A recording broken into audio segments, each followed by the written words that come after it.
کریم صلی الله علیه وسلم چې د مکې د مشرکانو نه مایوس شو نو طایف ته لاړ. درې سرداران دي د طایف درې. اوږده قصه ده ما به کړې ده. یو سردار ته د دین دعوت ورکړه، د ایمان تبلیغ دی، دعوت الی الله دی. یو لی ورکړ هغه څه ټوکې ټقالې وکړې په نبي علیه السلام پسې. بل سردار لی دعوت ورکړ هغه هم ټوکې ټقالې وکړې. دریم سردار هغه لی دعوت ورکړ هغه هم ټوکې ټقالې وکړې.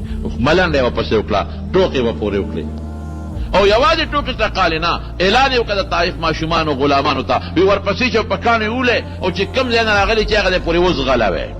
دا استهزاء عیاذا بالله ظاهر کې خو، لیکن د نبی کریم صلی الله علیه وسلم شان اقدس او د حضور پاک له الله چې څه ورکړي دي ماشاءالله. هغه څه به هغوی لګیا دي او په کاڼو باندې ولي. دې حتی د دواړو جهانو مبارک سردار ورسېدو چې د مخ وجود نه وینې روانې دي، وینې روانې دي. نبی کریم صلی الله علیه وسلم یو ځل عایشه صدیقه رضی الله تعالی عنها تپوس کوي، وی د قوم د طرف نه تا ته کوم سخت تکلیف رسېدلی دی؟ وی عایشې د طایف د سفر تکلیف. وی قسم دی که ما ته دا پته وه چې روان د کوم ځای نه یم او ځم کوم خوا، دومره تکلیف دی. او دغه وخت کې ملک الجبال راځي، د غرونو فرشته.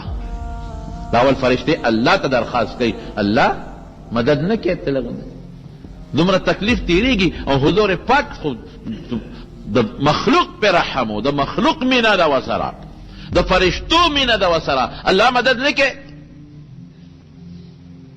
نو ما ته دې ووایي چې وکم مدد که نه؟ الله مونږ له اجازت راکړه چې مونږ یې مدد وکړو. بلکل ورشئ وکړئ مدد، خو تپوس یې لاول وکړئ. که هغه د نه مدد غواړي نو ګوره د الله هر شي کې حکمت دی. که هغه مدد غواړي نو وکړئ ورسره مدد. نو راغی نبی علیہ السلام لمله جبریل علیہ السلام ورسره دی، وی ملک الجبال راغلی د غرونو مقرره فرشته او تا نه اجازت غواړي د الله په حکم. که ته ورته اجازت کوې وی څه غواړي؟ وی دې وایي چې ما له دې اجازت راکړي د طایف دا غرونه به اوچتم او د طایف د خلکو به دا سرونو به کېدم. رښتیا ووایې که څوک یو سپېره مړ کړي خدای خبر او ارمان دی نو په ګوتو به رانشي نو فوراً خیرې شروع کړي او خدای داسې که داسې که داسې که. ولې هلکې جوش راځي که نه، انتقام راځي په لکې. لیکن حضور پاک څه وایي؟ وی نه نه نه ګورې دغه وخت کې وایي اللهم اهد قومي انهم لا يعلمون. خدای زما دې قوم ته هدایت وکړي، دا نه پوهېږي، زه خو پوهېږم که او بیا څه وایي؟ وی الله به د دې د نسل نه هغه خلک پیدا کړي چې هغوی خو به خدای ومني که نه، الله به یې ومني، ایمان به راوړي که نه. دا صبر او خیرم کولی شي. دلته خیر ونه کړه نبی علیہ السلام، لیکن که سړی تنګ شي نو د خیري اجازت هم پکې شته.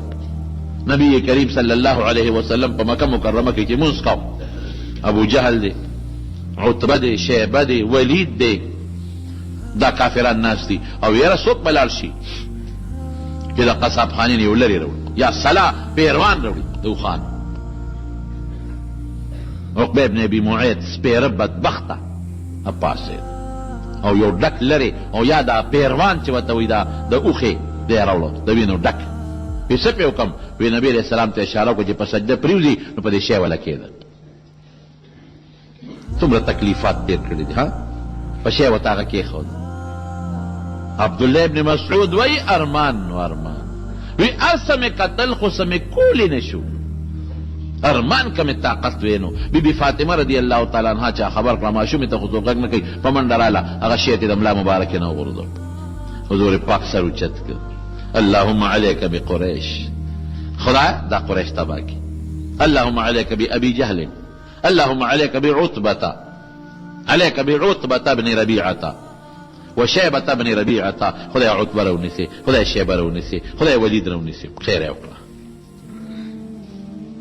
خیره وکړه. خیره ډېره موده پس تقریبا 10-12 کاله پس الله قبول هغه وخت شوه خو میدان ته اثر یې 12 کاله پس ښکاره شو. بدر کې خدای ټول مردار کړل. یو صحابي وایي چې مې وکتل چې دا کم خلک دغه وخت کې علیه السلام پسې خنداګانې کړې وې او ملنډې او ټوکې ټقالې کړې وې. یو مې ولید چې بدر کې مردار پراته وو.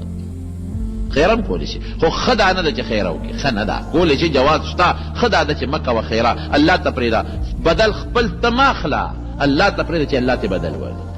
ستا به څه څپېړې د خدای له څپېړې نه مضبوطه څپېړه بله نشته خو صبر کوي الله که نه مظلوم نبی کریم صلی الله علیه وسلم فرمایي چې د مظلوم د خیرون او د فریاد نه د خدای په درباس کې تیز شی بل نشته او الله څه وایي وی لانصرنک ولو بعد حین وی مدد به دې کوم که لږ ساعت پسې خیر دې پروا نشته خو مدد به دې کوم نو صبر کوه خیرک